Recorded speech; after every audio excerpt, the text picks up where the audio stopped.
योम आशूर पर मुल्क भर में मजाली सज़ा और जुलूस बरामद। लाहौर में योम आशूर का मरकजी जुलूस निसार हवेली अंदरून मोची गेट से बरामद हुआ, जो आज शाम करबला गामेशा पहुंचकर ख़त्म होगा। कराची में योम आशूर का मरकजी जुलूस सुबह 10 बजे निस्तर पार्क से बरामद हुआ, जो मुकर्रर रास्तों से होता हुआ इमाम बारगाह हुसैनिया ईरानिया कारादर पर ख़त्म होगा। कोयटा में योम आशूर का मरकजी जुलूस अलमदार रोड से बरामद हुआ। इस दौरान मोबाइल फ़ोन और इंटरनेट सर्विस बंद, जबकि मोटरसाइकिल की डबल सवारी पर पाबंदी आयद की गई है। पेशावर में शब आशूर के तमाम जुलूस इख्तिताम पजीर होंगे।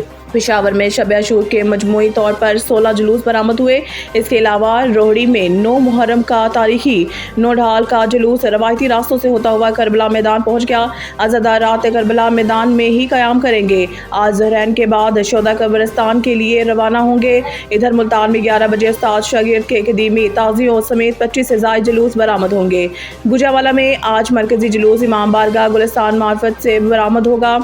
मिट्टी में योम आशूर का जुलूस सुबह 10 बजे बरामद हुआ। मीरपुर आज़ाद कश्मीर में मरकजी जुलूस सुबह 11 बजे मरकजी इमाम बारगाह बैतुल हज़न से बरामद होगा।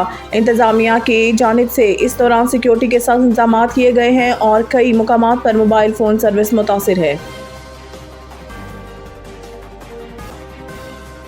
आशूरा हमें हक, बातिल, अदल और जुल्म के दरमियान अबदी जंग की याद दिलाता है। सदर वज़ीर आज़म सदर मुमलिकत ने अपने पैगाम में योम आशूरा को कुर्बानी, हक गोई और अज़्म समीम का पैगाम करार दिया। उन्होंने कहा है कि ये दिन हज़रत इमाम हुसैन और इनके जानसार रफ़्क़ा की अजीम शहादत की याद दिलाता है, जो बातिल के खिलाफ एक अबदी जदोजहद की इलामत बन चुका है। इमाम हुसैन की शहादत ने हमें सच्चाई, वफ़ा और कुर्बानी की बेमिसाल दास्तान अता की, जो हर दौर में इंसानों के लिए एक रहनुमा असूल बन रही है। सदर मुमलिकत ने मज़ीद कहा कि करबला का वाक़या एक रोशन चिराग की तरह है, जो हर दौर के अंधेरों में हक और सच्चाई का रास्ता दिखाता है। इमाम हुसैन का पैगाम आज भी जिंदा है और ये हमें सिखाता है कि जुल्म जबर के सामने ना झुकने और रसूलों पर डटे रहने का किस कदर ज़रूरी है। वज़ीर आज़म ने योम आशूरा को तारीख़ी इस्लाम का एक अहम और सबक आमूज़ दिन करार दिया है। उन्होंने कहा है कि 10 मुहर्रम अल हराम को मैदान करबला में जो मार्का हुआ, वो सिर्फ एक जंग नहीं बल्कि एक दायमी पैगाम है, जो इंसानियत के ज़मीर को हमेशा रोशन करता रहेगा। हज़रत इमाम हुसैन ने अपने ख़ानदान और जानसारों के हमरा सच्चाई, अदल और दीन की सरबुलंदी के लिए अपनी जानों का नजराना पेश किया और बातिल के सामने सर नहीं झुकाया। वज़ीर आज़म ने कहा है कि इमाम हुसैन की शहादत हमें ये सबक देती है कि दीन इस्लाम की असल रूह इंसानी वकार, अदल, रहम, असूल पसंदी और खैरियत में पनाह है। कराची लियारी में इमारत गिरने के बाद रेस्क्यू ऑपरेशन तीसरे रोज भी जारी। जाँ बहक अफराद की तादाद 27 हो गई। कराची के इलाके लियारी बगदादी में वाक़या गदा पैलेस को ज़मीन बोस हुए कई घंटे से ज़ायद गुजर गए, लेकिन ऑपरेशन मुकम्मल नहीं किया जा सका। मलबा हटाने के लिए हैवी मशीनरी का इस्तेमाल भी किया जा रहा है, लेकिन मलबे से मजीद लाशें निकलने के खदशे की वजह से रेस्क्यू ऑपरेशन को तेज़ी से नहीं किया जा रहा। रेस्क्यू 1112 ऑफिसर ने निजी न्यूज़ को बताया है कि अब तक 95% मलबा हटाने का काम मुकम्मल हो चुका है। मलबे से 27 लाशें निकाल ली गई हैं, जिनमें 3 बच्चे, 9 खवातीन और 15 मर्द शामिल हैं। मजीद 3 अफराद मलबे तले दबे हुए हैं। ऑपरेशन के दौरान 2 बार भारी रकूम मिली, जो जिम्मेदारों के हवाले कर दी गई। इधर इमारत गिरने के वाक़े में हिंदू महेश्वरी बरादरी से ताल्लुक़ रखने वाले 20 अफराद की मैतों को मुसलेन ईदी सर्द खाने में आखिरी रसूमात अदा करने के बाद बल्दिया मुआजकोट महेश्वरी कब्रिस्तान में तदफीन कर दी गई। दूसरी जानिब इमारत गिरने से एतराफ़ की इमारतों को भी नुकसान पहुंचा है। मुतासरा इमारत के एतराफ़ में मौजूद दीगर इमारतों को भी खाली कराकर पुलिस की नफरी ने इलाके को घेरे में लिया है।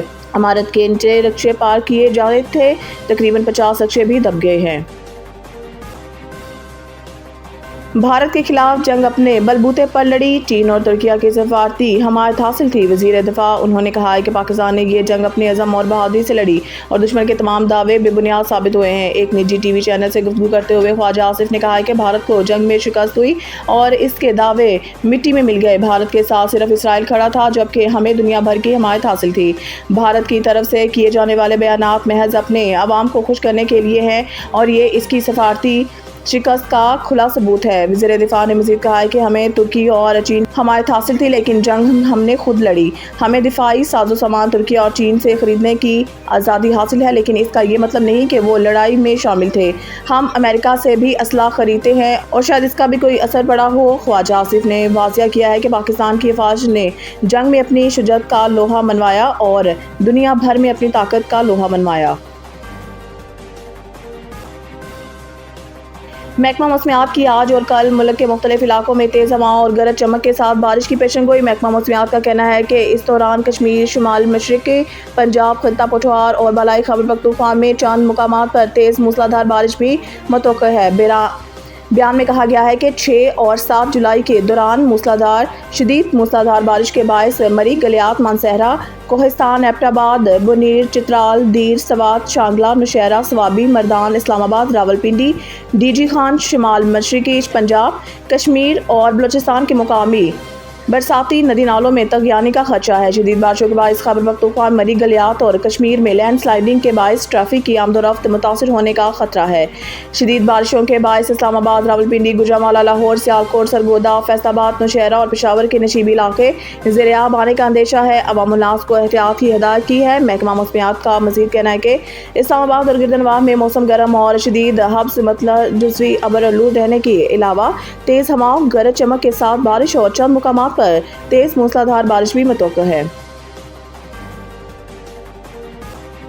پاکستان نے انڈر-18 ہاکی ایشیا کپ میں ہانگ کانگ کو شکست دی۔ پاکستان نے انڈر-18 ہاکی ایشیا کپ میں ہانگ کانگ کو شکست دے دی۔ تفصیلات کے مطابق ویزا تاخیر سے ملنے کی وجہ سے پاکستان ٹیم چند گھنٹوں قبل چین پہنچی، بغیر پریکٹس کیے میچ کھیلا، تاہم اس کے باوجود پاکستانی ٹیم نے 8 گول سے کامیابی حاصل کی ہے۔ پاکستان نے دوسرے کوارٹر میں 1، تیسرے میں 2 اور آخری کوارٹر میں 5 گول کیے۔ پاکستان کی جانب سے شہباز حسن، عبداللہ ایوان اور محمد فاروق نے 2 گول کیے، جبکہ عامر سہیل اور محمد زمان نے 1 گول کیا۔